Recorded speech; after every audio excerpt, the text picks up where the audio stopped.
આવો તો આપણે આજના વચનને માટે સુસમાચારને માટે તૈયાર થઈ જાય, આપણા હૃદયને તૈયાર કરીએ આપણે, અને વચનને સમજવાની આપણે કોશિશ કરશું. અને આજનું જે વચન છે તે એનું જે શીર્ષક છે તે છે કઠણ લોકો. હાલેલુયા. ઇંગ્લિશમાં કહેવાય ટફ પીપલ, એટલે કે એકદમ સખ્ત માણસો. આવો આપણે વચન શરૂઆત કરશું અને વચન દ્વારા આપણે શીખવાની કોશિશ કરશું. લુકની સુવાર્તા કાઢશું આપણે, વચન અધ્યાય 18 કાઢશું આપણે, અને વચન 9 થી 13 વાંચ્યું આપણે, અને પછી આપણે આ વચન શીખવાની કોશિશ કરશું.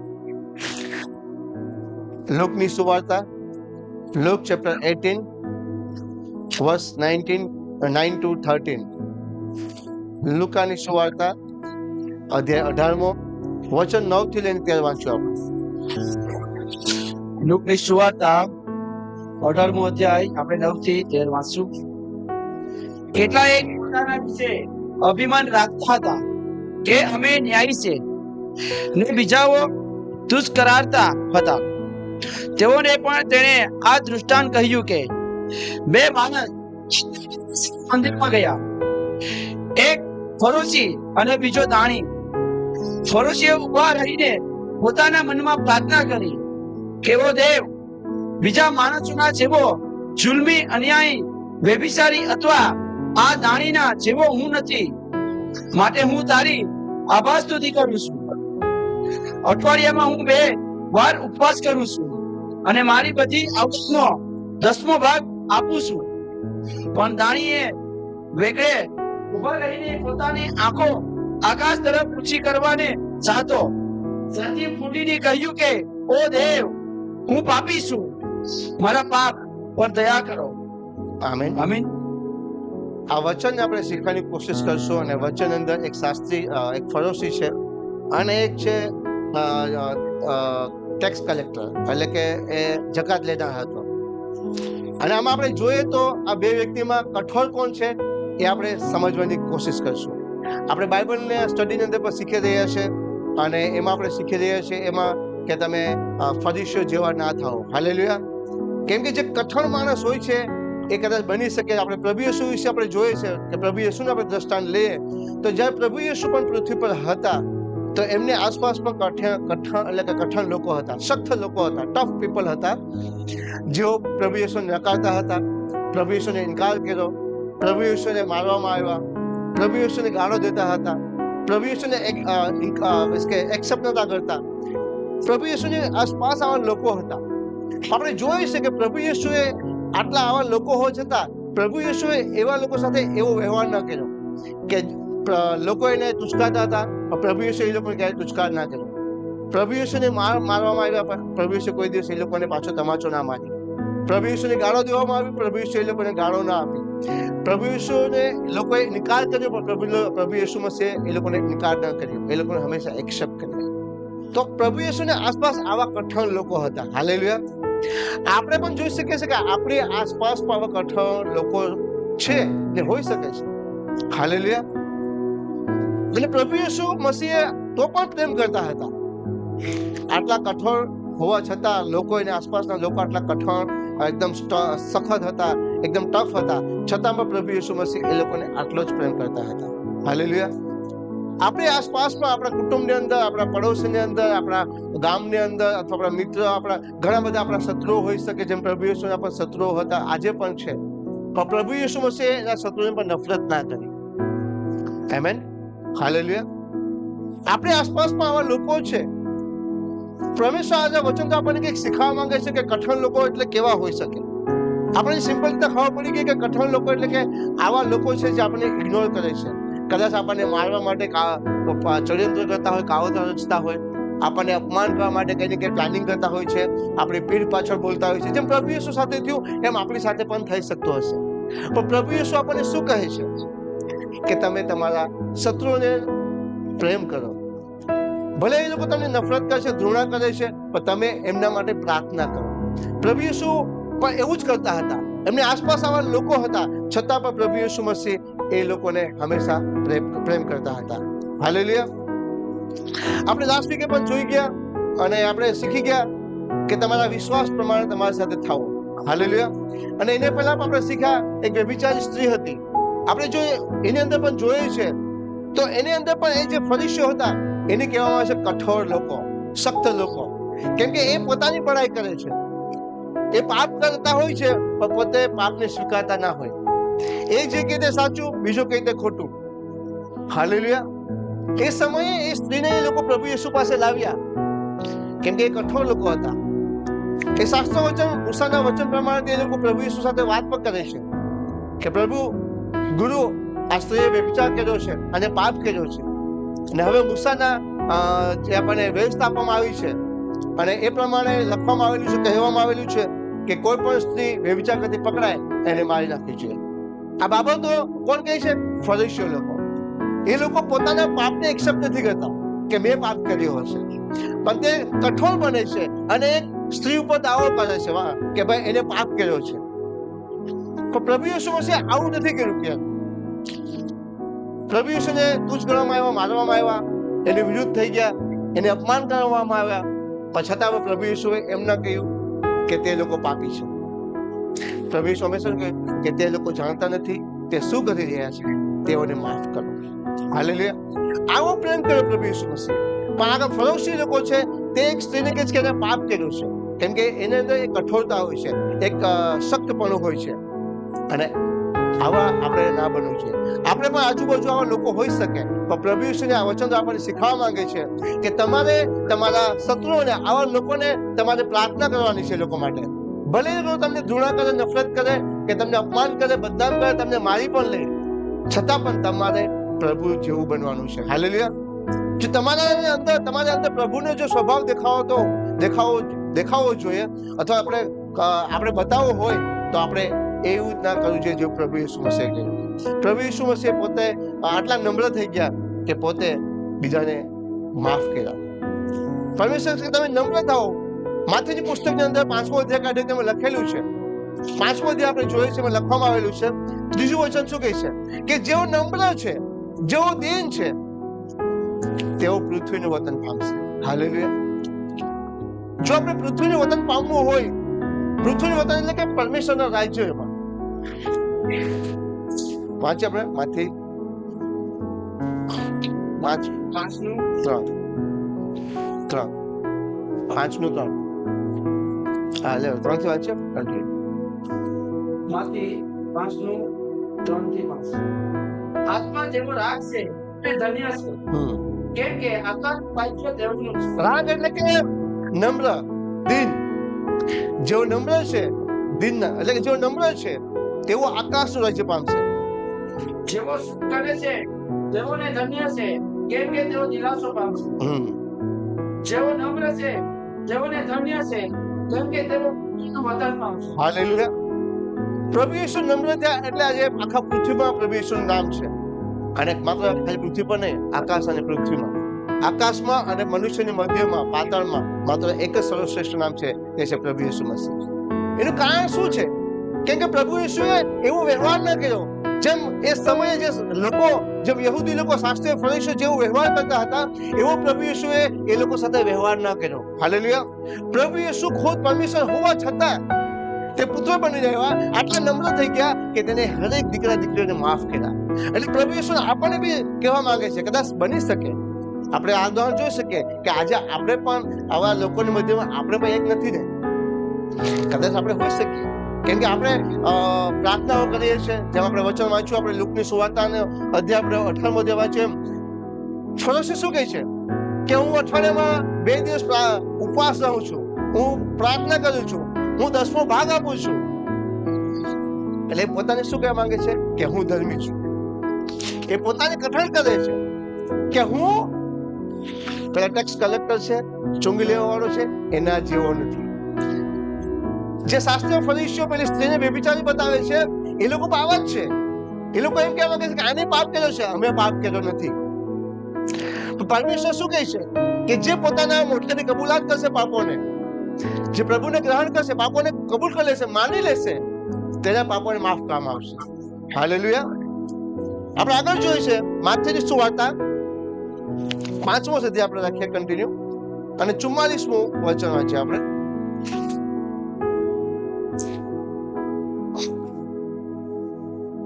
માથી મત્તી 5:44.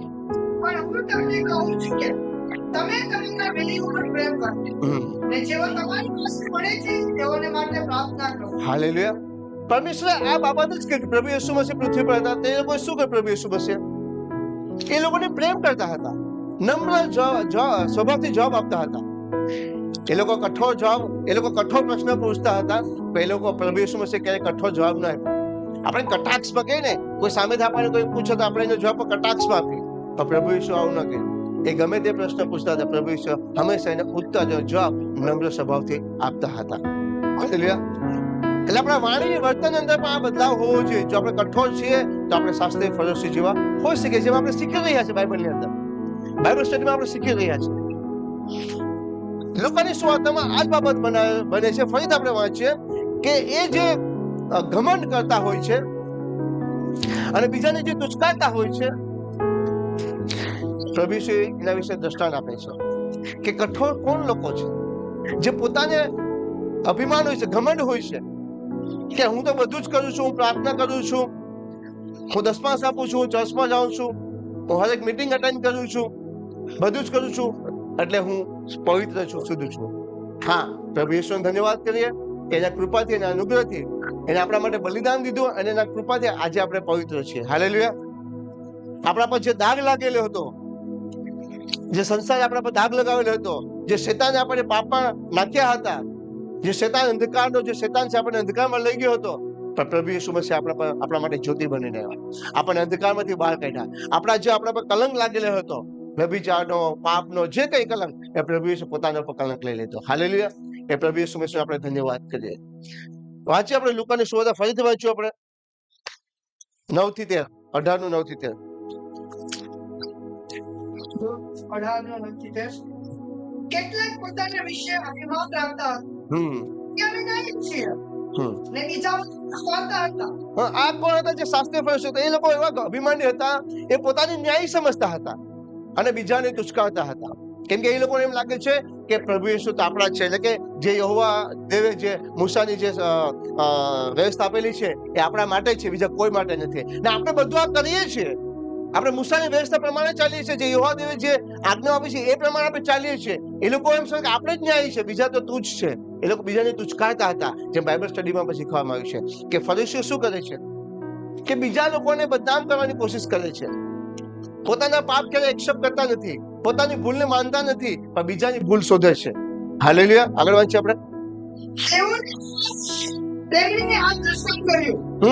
એવા લોકોને આજે પણ પ્રભુ યેસુ આપણને પણ આ દ્રષ્ટાંત દ્વારા સમજાવવામાં આવે છે કે જો આપણે પણ આવું કરતા હોય તો આપણે એ વ્યક્તિ જેવા હોય, જે પેલું વ્યક્તિ છે એના જેવો હોઈ શકીએ. આપણે તો આપણે કેવું બનવાનું છે? આપણે એવું બનવાનું છે કે જે પેલો ટેક્સ કલેક્ટર છે, જે ચૂંગી લે છે, એ પોતાને નમ્ર કરે છે. હાલેલુયા. એ બડાઈ કરતો નથી, પોતાની ન્યાય સમજતો નથી, કેમ કે એક જ ન્યાય છે, તે છે પ્રભુ યેસુ મસીહ. જે સંગ્રામનો આખા પૃથ્વીનો ન્યાય કરશે, એક જ ન્યાય છે. અને તે પોતે શું કહે છે? એ કોઈ બીજાને એમ કહેતો નથી. પ્રભુ યેસુ એવી પ્રાર્થના નથી કરતો કે પ્રભુ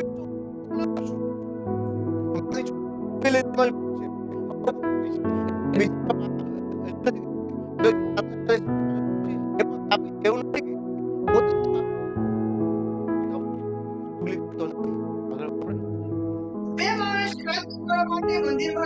બે માણસ પ્રાર્થના કરવા માટે મંદિરમાં ગયા. આપણે પણ પ્રભુના ભવનમાં જાય છે, આપણે બધું કરીએ છીએ. એમાં એક વ્યક્તિ, એક ફરોશી છે અને એક જકાત લેનાર, એટલે કે ચુંગી લે છે, જકાત લે છે, ટેક્સ લે છે, એ વ્યક્તિ. જે ફરોશી હતી એ પોતાને ન્યાય સમજે છે અને પોતાના મનની અંદર પ્રાર્થના કરે છે. એ શું પ્રાર્થના કરે છે?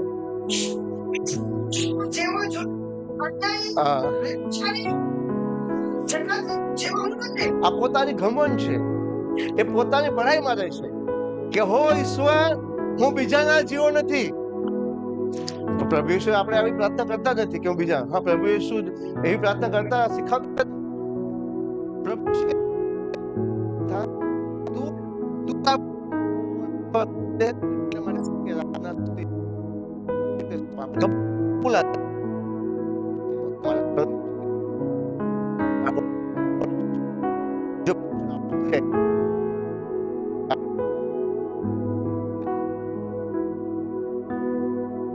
સમજે છે, કેવી રીતે ન્યાય કરે છે.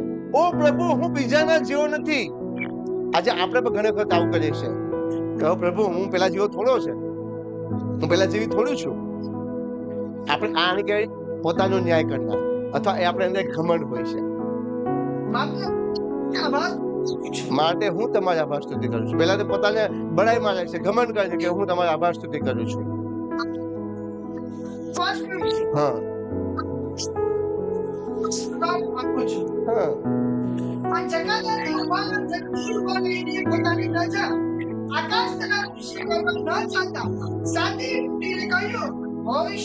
આજે જકાત લેનાર હતો, જે ટેક્સ કલેક્ટર હતો, જે ચૂંગી લેતો હતો, તે આવી કોઈ બાબત ના કરી, સિમ્પલ પ્રાર્થના કરી. એને શું કર્યું?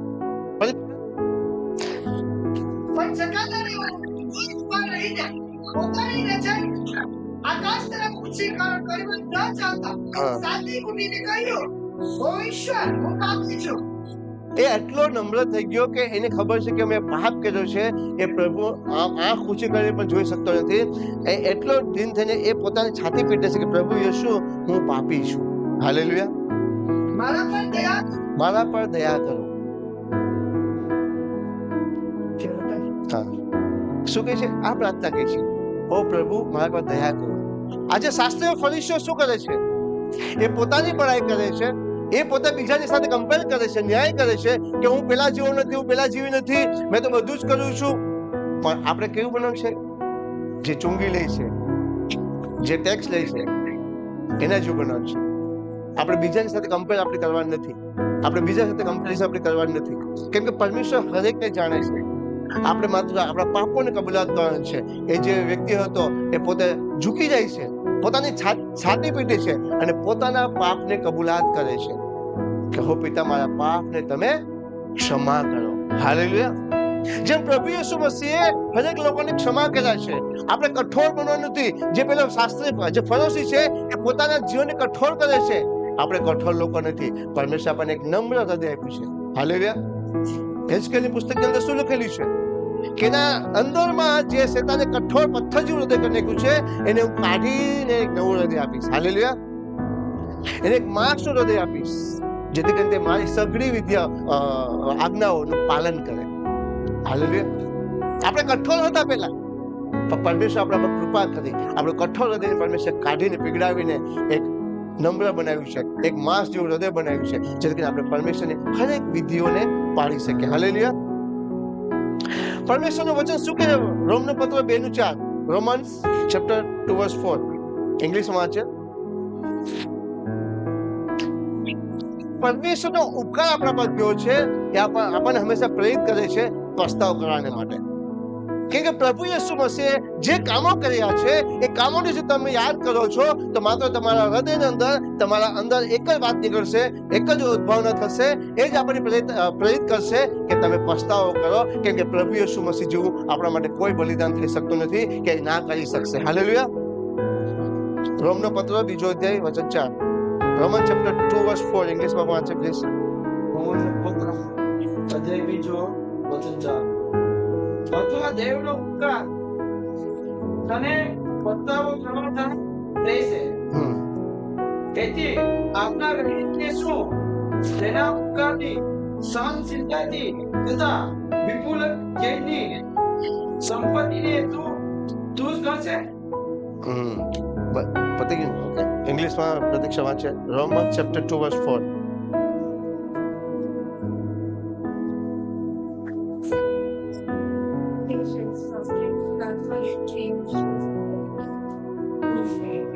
આમેન. પરમેશ્વરનો પ્રેમ જ એટલો છે કે આપણને હંમેશા પ્રેરિત કરશે પસ્તાવ કરવા માટે. રોમનનો પત્ર આપણને એ જ શીખવે છે. આપણે એક નાનકડી સ્ટોરી દ્વારા આપણે સમજવાની કોશિશ કરશું કે પરમેશ્વરનો પ્રેમ આપણે ઉપર કેવો થયો છે. કેમ કે આપણે બધા જ જાણીએ છીએ કે આપણે એકદમ સખ્ત લોકો હતા. હું મારા જ જીવનને કહું તો હું પણ એક સખ્ત વ્યક્તિ હતો કે હું પોતાનું જ બડાઈ કરતો હતો કે હું જ કંઈક સારું કરું છું. નાની વાતમાં ઝઘડા કરવાનું, એટલે અમને લાગે કે આપણે જ કંઈક છે. એક કઠણ માણસ કહેવાય કે પોતે પાપ કરે એ સ્વીકાર ન કરે, બીજાના પાપને કે આને પાપ કર્યો છે એની માની આપણે, તો પોતે પાપ કર્યો છે એક્સેપ્ટ ના કરે. હાલેલુયા. પણ પ્રભુ યેશુએ જે કામ કર્યા છે એ આપણને પ્રેરિત કરે છે કે આપણે આપણા પાપોને પસ્તાવો કરીએ. હાલેલુયા. એક સ્ટોરી દ્વારા આપણે શીખવાની કોશિશ કરશું. આપણે પવન અને સૂર્યોદય વિશે વાત કરીએ તો વહેલી સવારના બંને ભેગા થયા અને એક વ્યક્તિ જ્યારે રસ્તામાં ચાલતો જતો હતો તો પવને સૂર્યને કહ્યું, આ એક સ્ટોરી કહું છું શીખવાની માટે, સમજવાની માટે, કે પરમેશ્વરનો પ્રેમ કેવો છે, આપણે બીજા સાથે કેવો વ્યવહાર કરવો જોઈએ. જો તમે સખ્ત વ્યવહાર કરો છો તો વ્યક્તિમાં બદલાવ આવતો નથી. જો પ્રભુ ઈસુએ કદાચ એવો સેમ વ્યવહાર કર્યો હોત, કેમ કે પ્રભુ ઈસુ તો એ પરમેશ્વર ખુદ હતા, એ તો સામર્થ્ય પરમેશ્વર છે, એની અંદર માનવામાં આવ્યા, એ તો ખાલી માત્ર હુકમ કરે તો કરોડો સ્વર્ગદૂત પૃથ્વી પર આવી જાય. હાલેલુયા. અને એક જ સેકન્ડમાં બધું ખતમ કરી નાખે. ખાલી માત્ર મિખાઈલ સ્વર્ગદૂત એક જ કાફી છે એમના માટે. હાલેલુયા. તો પરમેશ્વરે એવું ના કર્યું, એમને શું કર્યું? પ્રેમ કર્યો, જેથી કરીને એ લોકોને પસ્તાવો થાય, ઓ મેં આથી ભૂલ થઈ ગઈ. હાલેલુયા. પવને સૂર્યને કહ્યું કે જે પેલો વ્યક્તિ જે છે આપણે બે સ્પર્ધા કરી, એને જે કોટ પહેર્યો છે હું એને પહેલો કોટ કાઢી નાખા. એટલે સૂર્યએ કહ્યું પવને કે ઓકે ચાલો વાંધો નહીં, હું સહમત છું ને આપણે સ્પર્ધામાં એટલે કે કોમ્પિટિશન કરીએ. તો પવને કહ્યું કે હું પહેલા ફૂંકાઈશ, હું કામ કરીશ અને પછી તું. એટલે સૂર્ય કહ્યું કે નો પ્રોબ્લેમ, તું પહેલા કરી લે. એટલે પવન આટલો બધો ફૂંકાયો કે જે રસ્તામાં જતો હતો વ્યક્તિ એને કોટ પહેરેલો હતો. કેમ કે ઠંડીનો સમય આપણે જોઈએ છે કે પહેલે કપડા પહેરીને એકદમ ચાલતો હતો. આટલો બધો પવન ફૂંકાયો પણ પહેલા કોટને પકડી રાખ્યો, કોટ ઉતરો નહીં. એને આટલી સ્થિતિ પવન ફૂંકાય એટલે પોતાની કોશિશ કરી પણ તેને કોટ કાઢ્યો નહીં, એને પકડી રાખ્યો. પછી સૂર્ય કહ્યું કે ઓકે નો પ્રોબ્લેમ, વાંધો નહીં, હવે તારું કામ પતી ગયું, હવે મને કોશિશ કરો. પવને કહ્યું કે નો પ્રોબ્લેમ. આ શીખવા માટે એક સ્ટોરી કહું છું. સૂર્ય ઉપર ચડ્યો, આટલો બધો તપી ગયો, એને કોઈ કામ કરવાની જરૂર પડી નહીં. પહેલા આખો પસીનો થઈ ગયો, અંદર ગરમી થઈ ગયો, એને પોતાનો કોટ પોતાની મેળે કાઢી લેતો. હાલેલુયા. આમાં શીખવા શું મળે છે આ સ્ટોરી દ્વારા? કે જો તમે બીજા વ્યક્તિ સાથે કઠોર થાવ છો તો એનું જીવન ક્યારેય બદલાતું નથી. હાલેલુયા. પણ જો તમે નમ્ર થાવ છો બીજાને પ્રત્યે તો એ ઓટોમેટિક પોતાનો પસ્તાવો કરી લે છે. સૂર્યએ કાંઈ ના કર્યું, એ તપી ગયો ખાલી, અને પેલા વ્યક્તિની અંદર ગરમી ઉત્પન્ન થઈ. એને એમ થયું કે યાર બહુ ગરમી થાય છે, મારે હવે કોટને કાઢવો પડશે. જો તમે બીજા સાથે આવો નમ્ર વ્યવહાર કરો છો, પ્રેમ કરો છો, તો એ વ્યક્તિ તમારા પ્રત્યે આકર્ષિત થાય છે અને તે તમારી આજ્ઞાનું પાલન કરે છે અને એને કયા વગરનું તે બદલાઈ જાય છે. તમારા પરિવારની અંદર પણ તમારા બાળકો સાથે આપણે જ્યારે સખ્ત કામ કરીએ છીએ, જ્યારે જીદ કરે છે, આપણે ગુસ્સો કરીએ છીએ, જબરદસ્તી કરીએ છીએ, અમારા જીવનની અંદર બદલાય છે. બધાના જીવનમાં થતું હશે, એવું નથી કે મારા જીવનમાં, હરેક કુટુંબમાં થતું હશે, હરેક પરિવાર, મા બાપને બધાને એક્સપિરિયન્સ હશે કે આપણું બાળક બહુ જીદ કરતું હોય તો આપણે એને એટલી બધી સ્ટ્રિક્ટલી આપણે પહેલી કમાન્ડ આપી દઈએ કે પહેલા એમ કે યાર મરી ગયા, તો થાય જ નહીં. ને ઘણા છોકરા જીદીમાં એ કામ નથી કરતા અને તે ઉલટું કામ કરે છે. કદાચ ડરમાં કરી લે, કેમ કે આપણે કઠોર થાય છે તો ડરમાં કરી લે, પણ તે બગડે વધારે. પણ જો તમે એની સાથે પ્રેમથી વાત કરો છો તો એને એ પસ્તાવો થાય, એને એ થાય કે મારા ડેડી કહે છે રાઈટ કહે છે, મારા મમ્મી કહે છે તે રાઈટ કહે છે, મારે કરવું છે. સૂર્ય માત્ર ખાલી તપી ગયો અને પેલા ભાઈને થયું કે યાર બહુ ગરમી થાય છે, અમારે કોટ કાઢવો પડશે. હાલેલુયા. હવે આપણે નક્કી કરવાનું છે કે પવન અને સૂર્ય એમાં પ્રભુ ઈસુ શું છે? સૂર્ય છે કે પવન છે? પ્રભુ ઈસુ આપણા માટે તપી ગયા, આપણા માટે બલિદાન દઈ દીધું, કોળા ખાઈ લીધી. આટલા નમ્ર આપણા પાપોને કારણે, જે આપણે ગુનાહ કર્યા હતા, આપણે કઠોર થઈ ગયા હતા, આપણા કઠોર હૃદયને પીગળાવવા માટે પ્રભુ ઈસુ પોતાના હૃદયને પર કાઢી ખોલી નાખ્યું. હાલેલુયા. અને આપણને પસ્તાવો થયો કે યાર પ્રભુ ઈસુ મારા માટે કર્યું. આવું તો કોણ કરી શકે? મારી પત્ની અથવા મારો પતિ, મારા દીકરા, મારો ભાઈ બહેન, કોઈ મારા મિત્રો બી કરી શકે ન કરી શકે. એ પ્રભુ ઈસુ મસીહે કર્યું. શા માટે? એ તો પ્રભુ હતા, પ્રભુના કરવાની શું જરૂર છે? એ તો માત્ર તથાસ્તુ બોલે થઈ જાય, માત્ર બોલે કે થઈ જાય થઈ જતું હતું. એના શબ્દ બોલતા અને પૃથ્વી બનાઈ ગઈ. હાલેલુયા. છતાં પણ આવું બધું શા માટે કરવું પડ્યું? આ જે પ્રેમ છે, નમ્ર સ્વભાવ, એ આપણને એની તરફ આકર્ષે છે, ખેંચી રહી છે અને આપણને પસ્તાવ કરવાનું હૃદય આપે છે અને આપણે આપણા પાપોને કબૂલાત કરીએ છીએ. યોહાન નો પહેલો પત્ર 4 અધ્યાય વચન 19. પહેલો યોહાન 1 John chapter 4 verse 19.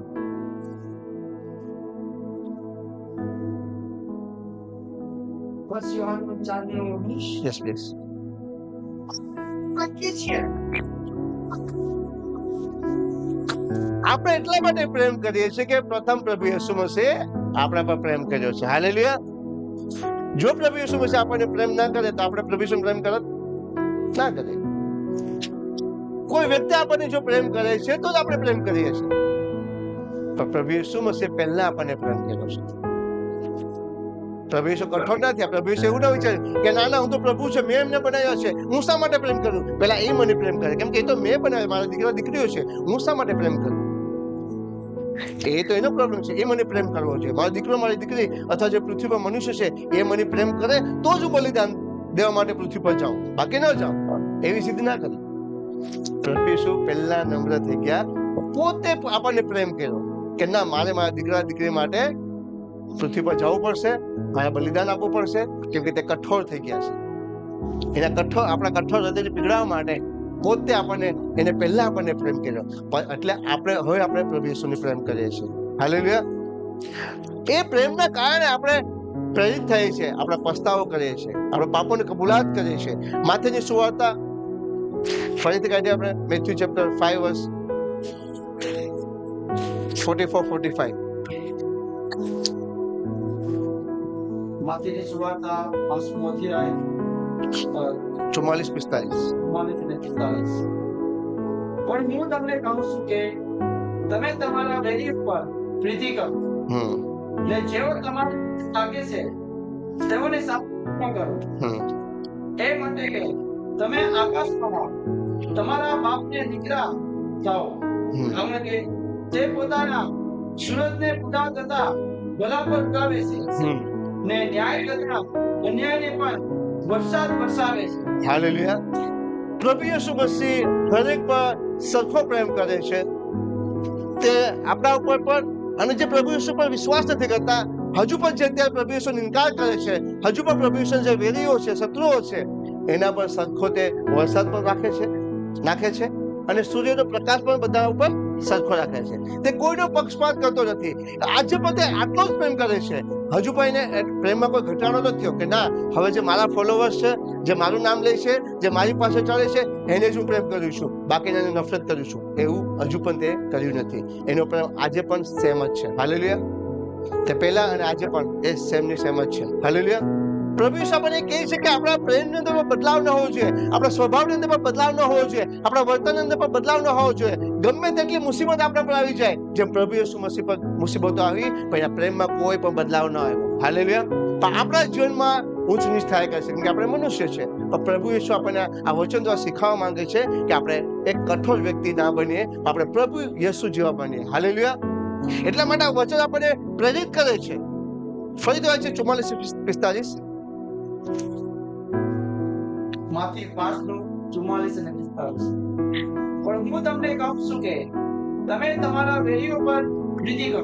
હા, હજુ પણ પ્રભુ યેસુ કહે છે કે તમારા શત્રુઓ પર તમે હજુ પણ પ્રેમ કરો, ને જેઓ તમારા પીઠે લાગે છે, જે તમારી પૂઠે છે, તમને હજી પણ સતાવે છે, તકલીફ આપે છે, તમારી પાછળ બોલે છે, તમને ગાળો આપે છે, તમારા નિંદા ટીકા કરે છે, તમને મારવા માટે કાવતરા કરે છે, તેઓના માટે શું કરો? તેઓને સાથ પ્રાર્થના કરો. તેઓને માટે પ્રાર્થના કરો. હાલેલુયા. 45. એ માટે કે તમે આકાશમાંના તમારા બાપના દીકરા થાઓ. એટલા માટે પ્રભુ કહે છે કે તમે તમારા સ્વર્ગીય પિતાના તમે એના દીકરા અને દીકરીઓ થાઓ અને તમારા તે પિતા થઈ શકે. હાલેલુયા. આગળ. કારણ કે તે પોતાના સૂરજને ઊંડા તથા ભલા ઉપર ઉગાવે છે. કેમ કે સૂર્ય એ ઉગાવે છે, બધા જ માટે ઉગાવે છે, અને તે વરસાદ કરે છે, તે બધા માટે વરસાદ કરે છે. તે જે પ્રભુ યેસુ નથી માનતા એને પણ ધન સંપત્તિ આપે છે. આજે આ જોઈ છે કે અન્ય લોકો પાસે પણ કરોડો રૂપિયા છે, તે પણ પરમેશ્વર તરફથી મળે છે, એમને આપે છે. એ પક્ષપાત કરતો નથી. તે ન્યાય તથા અન્યાયની પણ વરસાદ વરસાવે છે. તે ન્યાયી લોકો સાથે કે ધર્મી લોકો સાથે ને અધર્મી ઉપર પણ સરખો વરસાદ તે વરસાવે છે. હાલેલુયા. આપણે આગળ જે નીતિ વચન 15મો અધ્યાય વચન 1, Proverbs chapter 15 verse 1.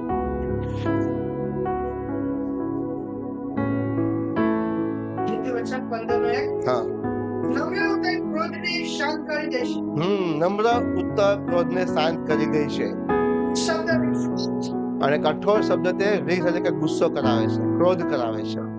પ્રભુ યેસુ ને લોકો મારતા હતા, કૂટતા હતા, એને પૂછવામાં આવતા હતા પ્રશ્ન, તો પણ જ્યાં જરૂર હતી ત્યાં બોલતા અને અમુક જગ્યાએ તે શાંત રહેતા હતા.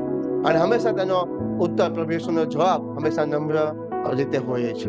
કેમ કે નમ્ર ઉત્તર ક્રોધને શાંત કરે છે, પણ કઠોર ઉત્તર તે રીસ એટલે કે ગુસ્સો કરાવે છે, ક્રોધ કરાવે છે. આપણી જે જીભ છે, પરમેશ્વરનું વચન શું કે યાકૂબનો પત્ર જેમ્સ ચેપ્ટર 3 verse 5,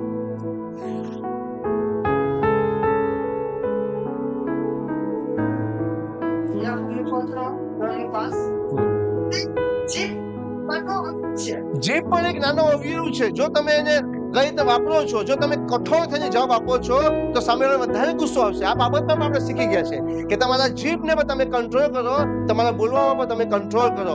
તમે જેવો જવાબ આપશો એવું તમારી સાથે વાતાવરણ ક્રિએટ થશે. જો તમે નમ્ર, સામેવાળો ગમે એટલો ગુસ્સામાં છે, ગમે એટલો ઝઘડા કરવાની કોશિશ કરતો હશે, પણ જો તમે નમ્ર થઈને જવાબ આપશો તો તેનો ક્રોધ છે તે ધીરે ધીરે શાંત થવા લાગશે. પણ જો તમે સામેવાળા જેવા સેમ થઈ જાઓ છો, એના જેવો તમે ગુસ્સો કરો છો, તે વધારે ગુસ્સામાં થશે અને ત્યાં ઝઘડાઓ, વેરભાવ, કંકાસ ઉત્પન્ન થશે. એટલા માટે કહે છે યાકૂબના પત્ર 3:5 ની અંદર કે જીભ એક શક્તિશાળી અવયવ છે, એક અંગ છે. આગળ વાંચો. હા, એક નાનકડું અંગ છે આપણી અંદર, એમાં હાડકા નથી અને બનાસ બહુ મોટી મોટી મારશે. જો કેટલો કેટલા મોટા ઘરમાં દબ લગાડી. આ જીભ છે તે ઝઘડાને ઉત્પન્ન પણ કરી શકે છે બોલીને, અને એ ઝઘડાને આ જીભ શાંત પણ કરી શકે છે. જો તમે આ જીભને નમ્રતાથી ઇસ્તેમાલ કરો છો તો તે ક્રોધ, એ ઝઘડો શાંત થઈ શકે છે. પણ આ જીભને તમે કઠણાઈથી એકદમ કઠણ થઈને જો ઉપયોગ કરો છો તો ત્યાં ઝઘડા ઉત્પન્ન થાય છે. કેમ કે એક તણકનું, એક નાનકડી ચિંગારી આખા જંગલે બાળી શકે છે. હાલેલુયા. એટલે આ જીભ છે એ આપણા શરીરને નુકસાન પહોંચાડી શકે છે, આપણા પરિવારની અંદર ઝઘડા ઉત્પન્ન કરી શકે છે, મારામારી બધું કરાવી શકે છે, ખૂન કરાવી શકે છે આ જીભ. હાલેલુયા. પૂરું થઈ ગયું. માથી 5:9 બરાબર છેલ્લું થોડી વાર પૂરું કરીશ, 2-3 મિનિટમાં.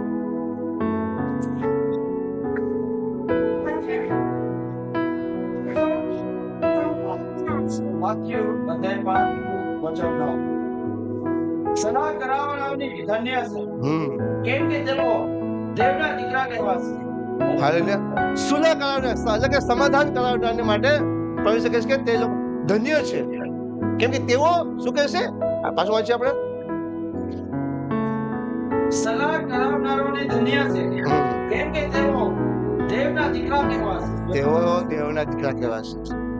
જે લોકો ઝઘડા ઉત્પન્ન કરાવે છે એ લોકો દેવના દીકરા કહેવાશે નહીં, પણ જે લોકો ઝઘડાને શાંત કરાવે છે, સમાધાન કરાવે છે, સુલહ કરાવે છે, તે લોકો પરમેશ્વરના દીકરા છે. હાલેલુયા. એટલા માટે આપણે જો છેલ્લું વચન વાંચ્યું, નીતિ વચન આપણે વાંચીએ, નીતિ વચન 17મો અધ્યાય વચન 13 થી 14 વાંચીએ આપણે, 13 અને 14 બે વચન વાંચીએ. નીતિ વચન 17મો અધ્યાય. હા પ્લીઝ. જે ભલાઈ વાળે છે તેના ઘરમાંથી હાનિ દૂર થશે નહીં. જે કોઈ ભલાઈનો બદલો બુરાઈથી વાળે છે તેના ઘરમાં બુરાઈ દૂર થશે નહીં. પ્રભુ યેસુ મસીહે આપણા પર ભલાઈ કરી છે, આપણે પણ બીજા પર ભલાઈ કરશું, પણ એ વ્યક્તિ ભલાઈના બદલામાં કદાચ આપણી બુરાઈ કરશે તો એના ઘરમાં થી ક્યારેય પણ બુરાઈ જશે નહીં. એવું જ લખ્યું છે. જે કોઈ ભલાઈનો બદલો બુરાઈથી વાળે છે તેના ઘરમાંથી હાનિ દૂર થશે નહીં. આપણે પરમેશ્વર તમે પ્રેમ કરો, તમારા શત્રુ માટે પ્રાર્થના કરો. એ ગમે તેટલો ક્રોધ હોય, ભલે તમારું ગુંડું કરશે, તમારે ચિંતા કરવાની જરૂર નથી. કેમ કે વચન જ આપણને, નીતિ વચન અંદર આપણને એ વચન જ કહે છે કે જો તમે ભલાઈ કરો છો પણ સામેવાળો વ્યક્તિ એ ભલાઈના બદલામાં ભૂંડાઈ તમારી સાથે કરે છે તો તેના ઘરમાંથી ભૂંડાઈ એટલે કે બુરાઈ દૂર થતી નથી. હાલેલુયા. 14મું શું કહે છે?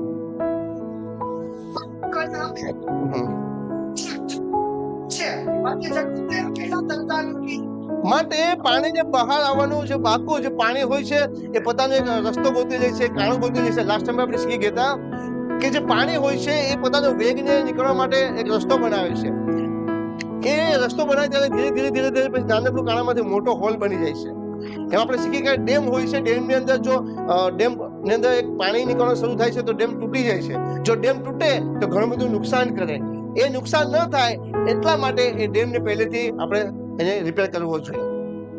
એટલે કે ઝઘડા ઉત્પન્ન ન થાય એ પહેલા આપણે સમાધાન કરી લેવું છે. બહુ મોટો ઝઘડો ન થાય એ પહેલા આપણે સમાધાન કરી લેવું છે. હાલેલુયા.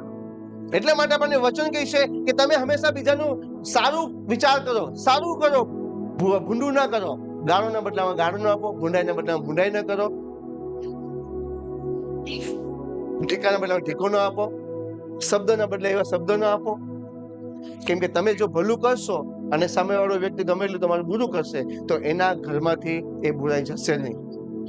એટલા માટે કહે છે કે પાણીને નીકળવાનું જે બાકું છે એ બહુ મોટું થઈ જાય પહેલા એને રિપેર કરી લો. એટલે કે આપણા ઘરની અંદર, આપણા પરિવારની અંદર કોઈ જેવા ઝઘડા હોય તો એ ઝઘડા મોટા ન થાય એ પહેલા એ ઝઘડાને તમે સમાધાન કરી લો. હાલેલુયા. કેમ કે એનાથી આપણને કોઈ ફાયદો થશે નહીં. આપણે પરમેશ્વરના દીકરા કે દીકરી થઈ શકશું નહીં. આપણે જે સ્વર્ગનો વાસો છે તે આપણે પામી શકશું નહીં. હાલેલુયા. કેમ કે જે નમ્ર છે, જે દીન છે તે પૃથ્વીનું વતન પામશે. હાલેલુયા. જે લોકો મનના નમ્ર છે, દીન છે, એ લોકો સ્વર્ગનું રાજ્ય પ્રાપ્ત કરશે. હાલેલુયા. તો આપણે કઠણ થવાનું નથી, આપણે ટફ થવાનું નથી, આપણે નમ્ર બનવાનું છે. હાલેલુયા. હું પ્રભુનો ધન્યવાદ કરું છું આ વચન માટે. આવું આપણે લાસ્ટ વીકે શીખ્યા હતા આપણે કે હું વિશ્વાસ કરું છું, જેવો તમારો વિશ્વાસ એવું તમારી સાથે થશે. હાલેલુયા. આજે આ વચન આપણે પૂરું કરીએ છીએ.